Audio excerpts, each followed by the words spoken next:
Pinakakapalpakang desisyon. Walang kontrata sa photo and video? Panoorin ito bago ka magsisi. Maraming nagkakamali sa pag-hire ng photographer at videographer. Umaasa lang sa usapan sa chat o tawag.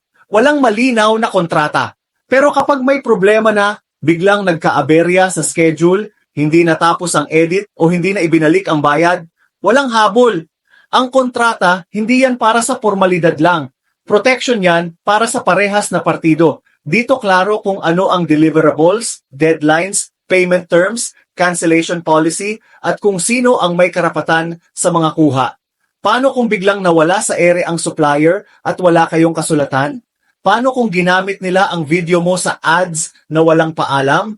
Mahirap habulin ang verbal agreement, lalo na pag-usapang pera na at legal rights. Mas okay nang may papel, pirmahan at malinaw na terms kaysa maghabulan ng screenshots pag may dispute. Ang kontrata ay simbolo ng professionalism at respeto sa event mo.